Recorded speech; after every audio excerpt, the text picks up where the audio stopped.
Chers téléspectateurs, bien-aimés dans le Seigneur, je vous salue. Et je suis bien heureuse de vous retrouver ce jour, mardi 14 juillet 2026, pour notre méditation quotidienne.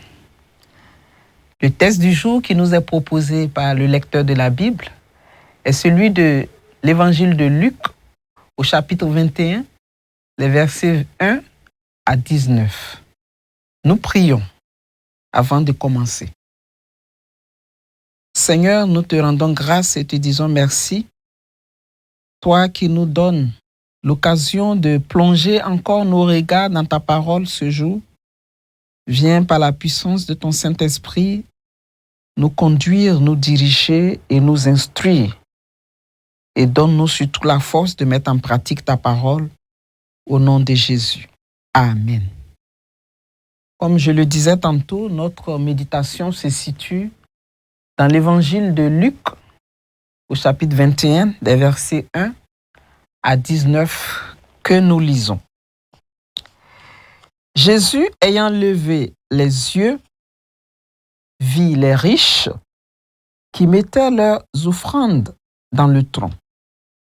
Il vit aussi une pauvre veuve qui y mettait 2 petites pièces.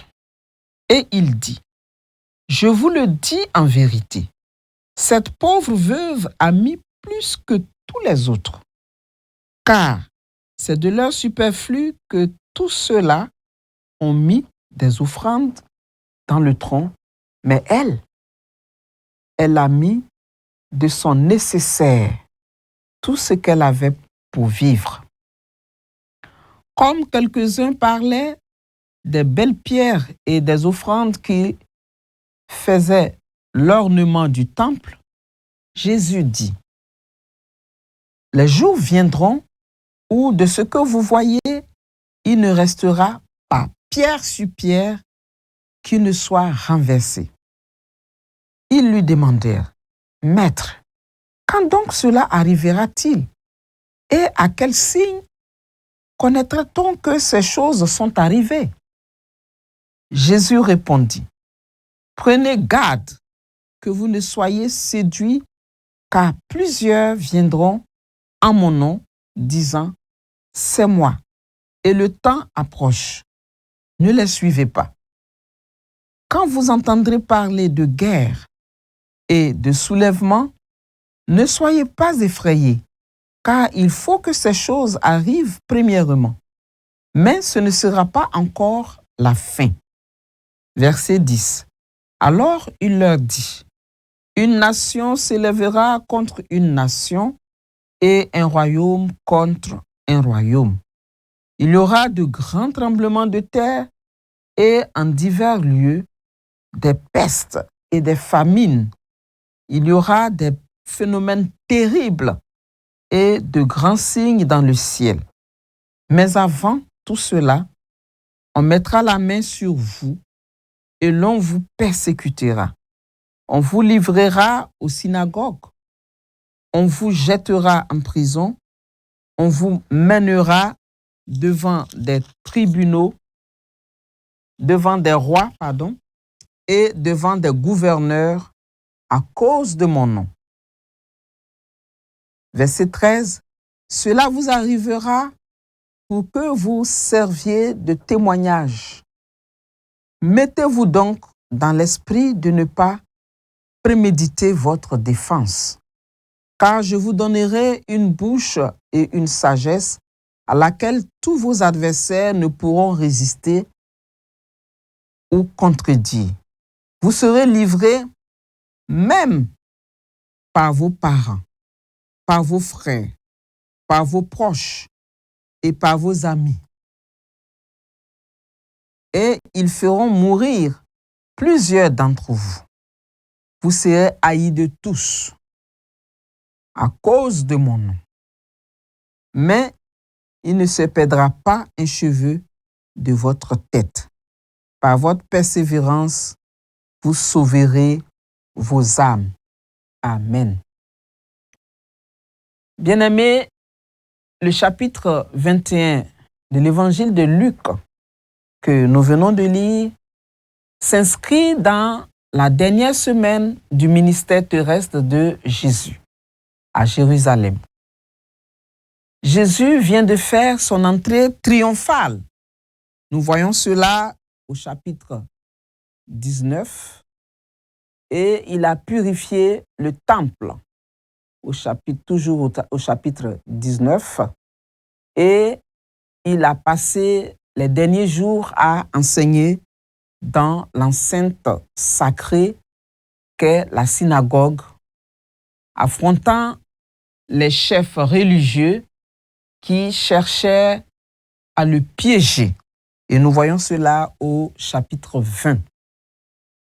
Ce chapitre 21 est donc un enseignement de fin de carrière, si nous pouvons nous exprimer ainsi. Un discours prophétique solennel où Jésus prépare ses disciples à l'avenir tumultueux qui les attend. Le texte se compose de deux mouvements apparents, distincts mais théologiquement unis. Il s'agit de l'épisode de l'offrande de la veuve qui va des versets 1 à 4, qui est un enseignement sur la nature du véritable sacrifice. Le deuxième mouvement est celui des versets 5 à 19, qui porte sur la fin des temps et la persévérance des disciples. Le lien entre ces deux sections ou deux mouvements est la foi radicale. La veuve fait confiance à Dieu pour ses besoins immédiats en donnant tout ce qu'elle possède. Les disciples sont appelés à faire confiance à Dieu pour leur avenir incertain en persévérant malgré les persécutions. Alors, que nous dit le texte? Nous pouvons relever dans un premier temps des versets 1 à 4 la scène de l'offrande. Jésus, levant les yeux, vit les riches qui mettaient leurs offrandes dans le tronc. Il vit aussi une veuve pauvre qui y mettait 2 petites pièces. Et il dit, « En vérité, je vous le dis, cette pauvre veuve a mis plus que tous les autres, car c'est de leur superflu que tous ceux-là ont mis des offrandes. Mais elle, de sa détresse, elle a mis tout ce qu'elle avait pour vivre. » Le tronc dans lequel les offrandes sont mises désigne ici les 13 troncs en forme de trompette placés dans la cour des femmes du temple, où les pèlerins qui venaient déposaient leurs offrandes volontaires. Au niveau des personnages de notre texte, nous avons d'un côté les riches, terme qui, dans l'évangile de Luc, porte souvent sur une connotation négative, confère l'épisode du jeune homme riche dans l'évangile de Luc au chapitre 18.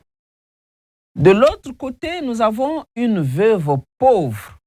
La veuve est dans la Bible le symbole de la vulnérabilité extrême avec l'orphelin et l'étranger. Et sa pauvreté ici est soulignée par le contraste. L'offrande, c'est 2 petites pièces, soit la plus petite monnaie en circulation en Palestine à cette époque. Une lepton valait environ un 121e d'un denier, c'est-à-dire le salaire d'une demi-heure de travail. C'était littéralement ce qu'elle avait pour survivre. Il y a le jugement de Jésus. Il ne condamne pas les riches, mais pour avoir donné, ils relativisent leur don en le comparant à celui de la veuve.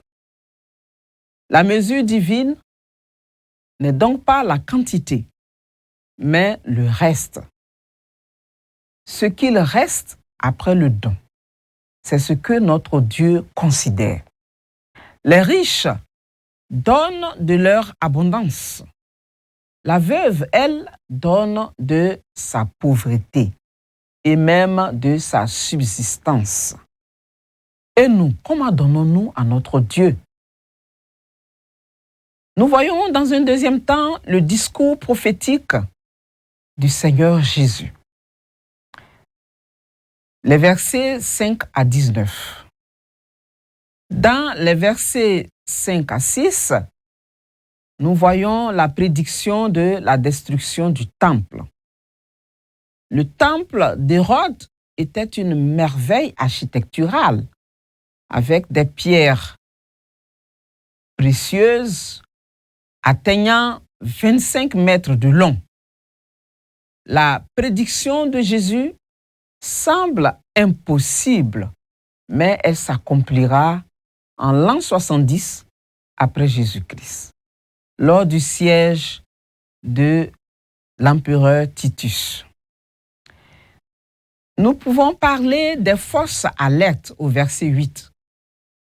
Prenez garde que personne ne vous séduise.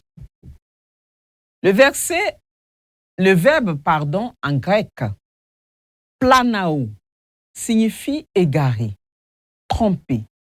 L'histoire montre que de nombreux faux messies ont surgi avant et après Jésus. Nous pouvons citer Teudas, Judas le Galiléen et Simon Bar Koba. Des versets 9 à 11, nous voyons les signes divers. Les guerres, les révolutions, les tremblements de terre, les famines, les pestes, les phénomènes célestes effrayants. Jésus qualifie tout cela de commencement des douleurs, confère Matthieu 28 au verset 8. L'image ici est celle des douleurs de l'enfantement qui précèdent la naissance du monde nouveau. Quant au verset 12 à 17, il nous parle de la persécution des disciples. Jésus passe des signes généreux à l'expérience spécifique de ses disciples. Il va leur dire qu'ils seront arrêtés et persécutés, livrés aux synagogues et aux prisons, qu'ils seront traînés devant les rois et les gouvernements. Ils seront trahis par leurs proches, tels que leurs parents, leurs frères et même leurs amis. Ils seront haïs par tous à cause de son nom. Certains même seront mis à mort. Des versets 14 à 15, nous voyons la promesse d'assistance. Mettez-vous dans l'esprit de ne pas préméditer votre défense, car je vous donnerai une bouche et une sagesse. Les versets 16 et 19 nous montrent l'assurance paradoxale. Jésus dit à ses disciples, vous serez haïs, vous serez mis à mort, mais il ne se perdra pas un cheveu de votre tête. La tension entre la persécution physique et la protection spirituelle. La clé ici, c'est par votre persévérance que vous garderez vos âmes. Quel est le sens de notre thèse? ou que devons-nous comprendre de ce texte? Alors, la première chose à comprendre, c'est la logique du royaume de Dieu, versets 1 à 14. Ici, le Seigneur Jésus enseigne, certes, sur l'offrande, mais ce n'est pas un simple cours sur la dîme. C'est une démonstration que Dieu voit ce que les hommes ne voient pas. Les riches attirent les regards par le bruit des pièces qui tombent dans le tronc, mais Jésus, lui, il voit le cœur. La veuve, invisible socialement, est rendue visible par le regard divin. La veuve donne non seulement ses moyens de subsistance, mais sa vie entière. Elle se donne elle-même. Elle donne littéralement sa vie à Dieu. C'est une préfiguration de ce que Jésus fera sur la croix de Golgotha. Il a donné sa vie entièrement pour nous, pour que nous puissions être sauvés. La deuxième leçon que nous pouvons voir ici, c'est que la destruction du temple est le jugement de Dieu. Les versets 5 à 6. Le temple était le cœur de la vie religieuse juive, le lieu de la présence de Dieu. Mais Jésus annonce qu'il sera rasé. Pourquoi donc? Parce que le temple est devenu un symbole de nationalisme religieux et d'oppression, a perdu sa signification spirituelle. La présence de Dieu ne se limite pas à un lieu géographique. De plus, la destruction du temple est un jugement sur l'incrédulité d'Israël qui a rejeté son Messie. Alors, que dois-je faire ou quelle leçon tirer de ce passage? La première leçon, c'est l'offrande selon le Seigneur. L'offrande selon le Seigneur est une affaire de cœur et non de montant. En voici quelques réflexions. Nous regardons souvent ce que les autres donnent, leur temps, leur argent et leur talent. Et nous nous sentons inférieurs ou supérieurs à eux. Jésus nous détourne de ce regard comparatif. Dieu ne demande pas que nous donnons. Dieu plutôt ne nous demande pas de donner de notre superflu, mais parfois de notre nécessaire. Il ne s'agit pas de donner à la pauvreté, mais de donner quand cela coûte.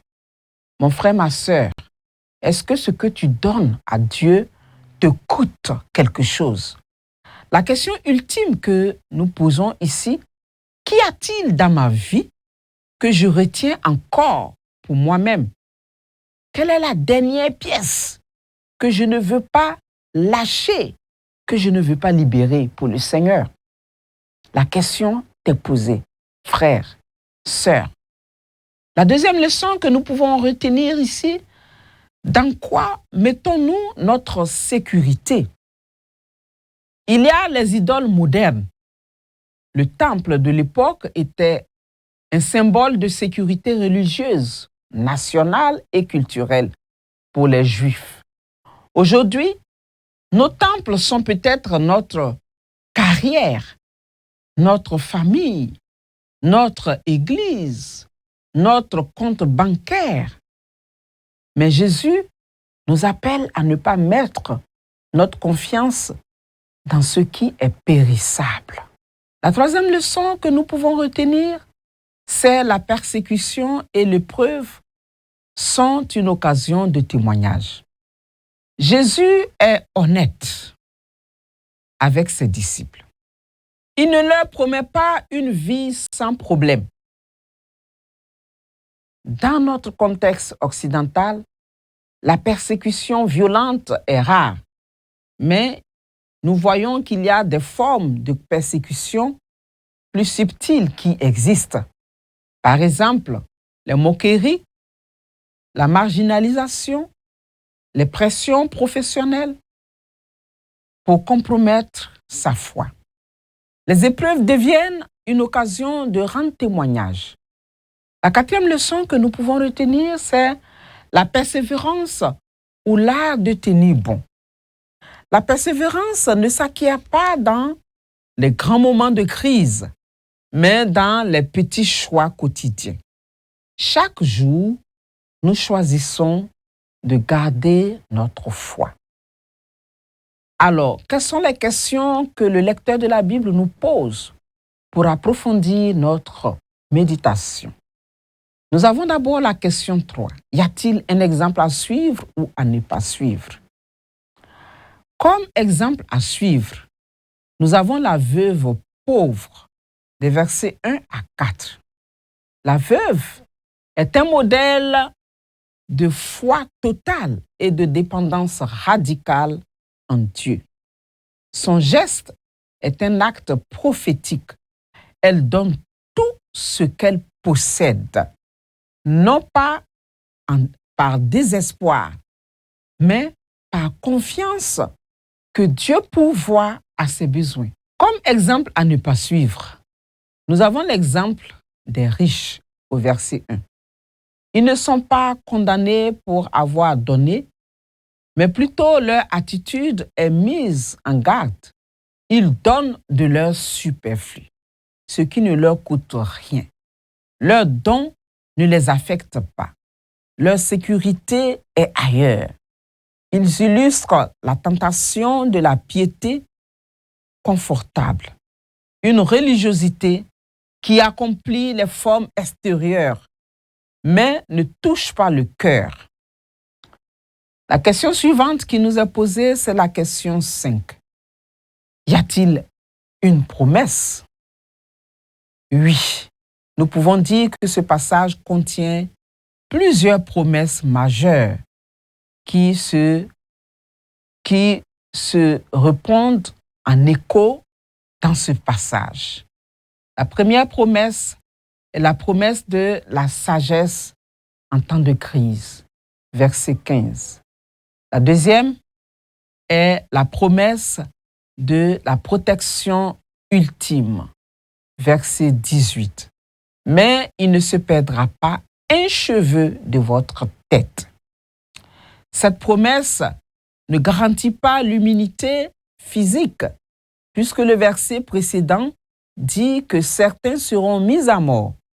Il s'agit d'une promesse de protection spirituelle et éternelle. Quelle conclusion pouvons-nous tirer de notre méditation de ce passage? Luc 21, versets 1 à 19, est un passage qui désoriente et rassure à la fois.